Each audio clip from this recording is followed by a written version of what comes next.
Welcome to sunny Pennsylvania. We were just down here with our son Nathan, and now I'm just taking a break to be able to shoot this little message to you. You know, I've been searching for almost 50 years for an answer to something, and I've just recently, I think, found the answer. So I'm going to give you the answer. I'm going to tell you the questions and the reason for it later.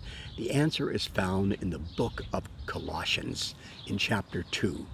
And chapter 2 has a whole bunch packed into it, but from verse 6 to 15, it talks about how to be alive, really alive in Christ. But if I just narrow in on the one thing that I want to talk about, that's in verse 10. Because it says in verse 10, and you were made complete in Christ Jesus. Yes, you were made complete. So now let me go back to the question. So here we are now, almost 50 years ago, and my wife and I are watching television.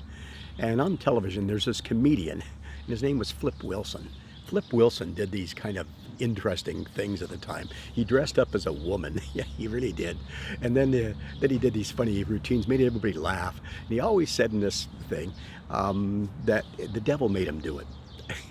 You know, it didn't really matter if he was going to go out, she was going to go out and buy a dress. You know, the devil made her buy the dress. You know, or near the church, there was a big car wreck, and well, she had to kick the devil with her foot out of the car and didn't put it on the brakes, so they ended up with a car wreck. You know, that kind of stuff. And these things made you laugh because, first of all, he said it in a kind of a squeaky voice. Number two, it kind of resonated because obviously we have to blame somebody for all the things we do bad, and that's what Flip Wilson was doing in this particular series. But the other thing that was kind of interesting about it is that it also paralleled things that we've been taught in the Bible. You know, in Genesis chapter 3, it talks about the fall of man, and most of us know the story. God's walking in the garden and he says to Adam, "Hey Adam, did you eat of the fruit of the tree?" And he blames God and he blames the woman. He said, "Yeah, the woman you gave to me, she gave me the fruit and I ate it." Very true, but he didn't really say what the real truth was that he ate it. He made the decision to disobey God's command to him, and so that was his error. And then, of course, when God goes to the woman says, "The serpent seduced me and made me eat the fruit." And here is my question: why did Eve not resist the serpent at that particular time? You know, we see all these movies and these books and these paintings, and it always looks like this serpent is some kind of snake going through the tree, and there's an apple there, and she's going to take from this apple. Why can't you resist a little snake, right? Well, we find out that it wasn't until after God came and really proclaimed what the result of this sin was going to be.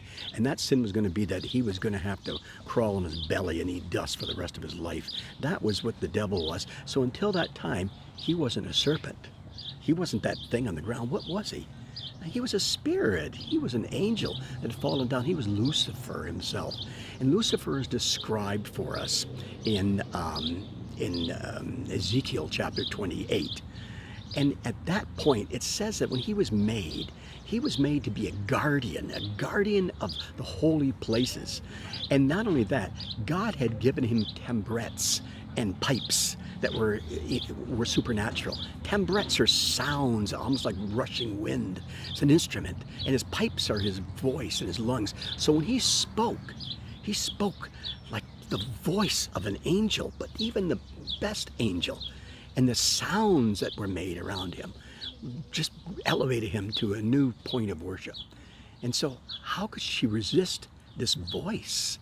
You know, it's the kind of thing that we talk about. How can we make a message to somebody that they can hardly resist? And that's what was happening to Eve. She couldn't resist this voice.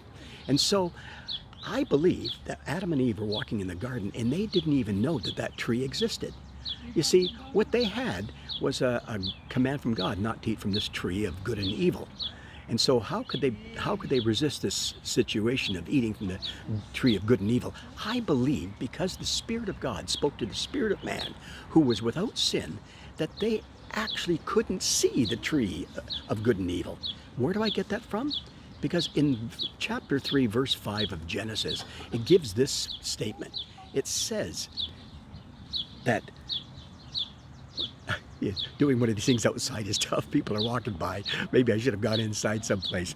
But when you get into chapter 3, verse 5, the devil is talking to Eve and he says, and your eyes will be opened. Huh?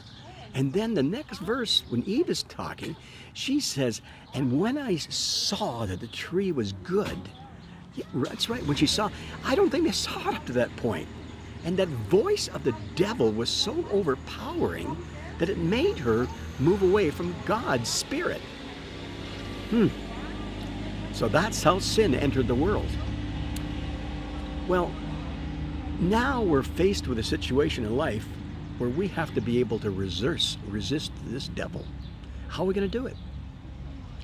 In fact, at the end of Matthew chapter 5, Jesus is speaking about all things in life to the disciples and the people who are there. And at the end of it, he says, be perfect, like my Father in heaven is perfect. Well, we look at that and we say, how can we be perfect? How can we resist all these things? I don't think it's resisting the devil at all anymore. The devil is not omnipresent. He can't be in everyone at once. He can't be everywhere at once. So when we think it's the devil that's causing us to do something disobedient to God, we're really disobeying ourselves. That's right. The sinful nature in us, we're allowing that to come up and not allowing God to be within us and guiding us. And so how can we be perfect? Well, when you look at that phrase, perfect, actually in the Greek language, the word perfect really means complete. So you have to be complete in yourself, just like God is complete in himself. But being complete in yourself doesn't mean you're going to be able to resist sin until you realize that you have been made complete in Christ Jesus. That's the secret. That's verse 10. And we have been made complete in him.